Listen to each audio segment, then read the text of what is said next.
सिद्धि की शादी के बाद वो ससुराल चली जाती है। पीछे रह जाती है भाभी रानी। सिद्धि के ससुराल जाते ही भाभी कहती है, अरे वाह जी वाह, सारे कपड़े मेरे। हाय रे पैंट, अरे वाह वाह, मजा आ जाएगा। अरे ये सिद्धि की अलमारी के सामने खड़े होकर क्या बड़बड़ा रही है? जा जाकर देख मेहमानों को विदाई की मिठाई मिली कि नहीं। अब हाँ माँ जी, क्यों नहीं, लेकिन पहले कपड़े तो बदल लूं।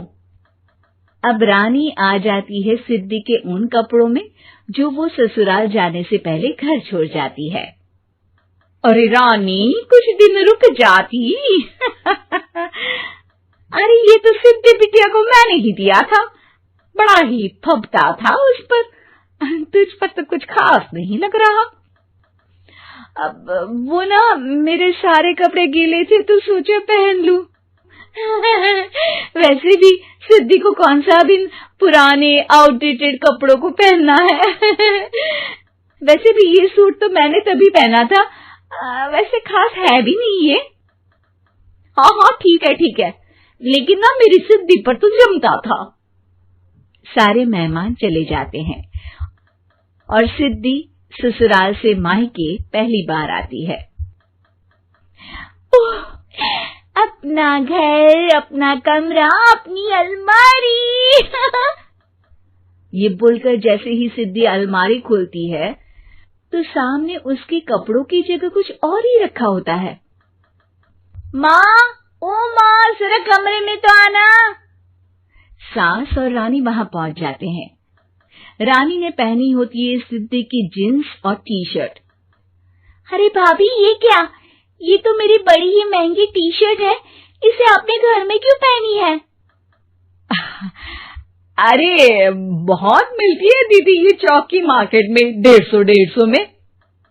ओ भाभी प्लीज, ये एरोपोस्टल है, 2000 की एक टी शर्ट।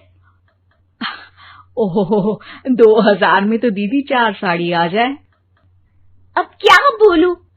भाभी, ये मेरी अलमारी में छोटू के कपड़े, तो मेरे कपड़े कहाँ हैं?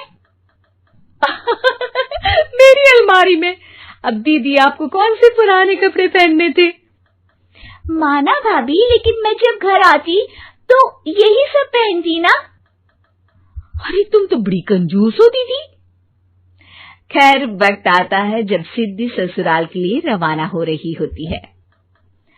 अरे रानी, अंदर से सिद्धि का गिफ्ट ले आ, लड़की पहली बार ससुराल से मायके आई है।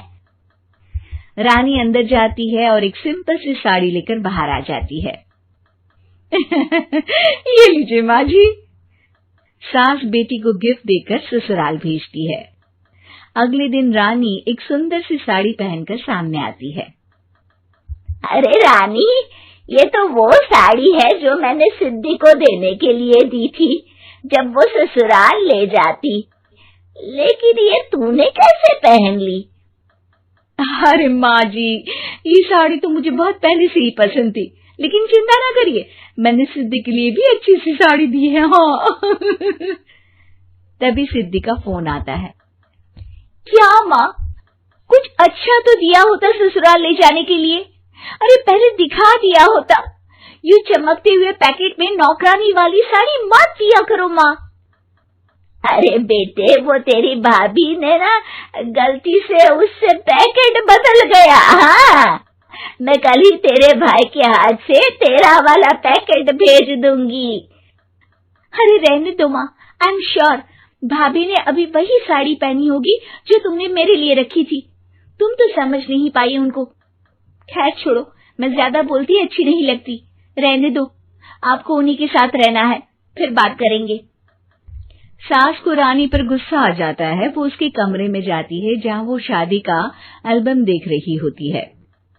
रानी, मार्केट जाकर एक ऐसी ही साड़ी लेकर आ, कल प्रतीक जाकर सिद्धि के घर दे आएगा। अरे क्यों माँ जी, कितनी साड़ी देनी है दीदी को? यहाँ कोई सेल लगी है क्या? अरे चुप कर, मेरे बेटी के हिस्से की साड़ी खुद पहन ली, अब ज्यादा ज्ञान बांट रही है। एक दिन सिद्धि का फोन आता है। माँ, मेरी सास ने आप सबको खाने पर बुलाया है। सारे लोग सिद्धि के ससुराल पहुंचते हैं। खाना खाकर वो लोग निकल रहे होते हैं कि सिद्धि की सास सभी को गिफ्ट देती है।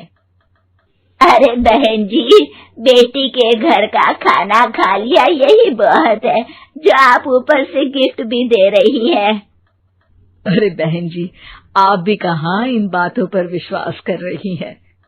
सास सभी को गिफ्ट देती है, लेकिन रानी को जो साड़ी देती है वो अजीब सी हरे रंग की, लाल रंग के बड़ी छाप वाली होती है। अरे छी, ये कौन पहनेगा?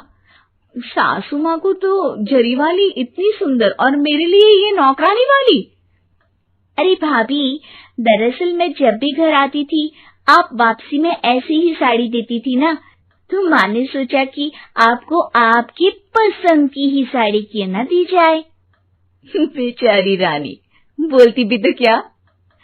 सिद्धि और सास रानी का चेहरा देखकर हंसने लगती है, तो रानी समझ जाती है कि अपने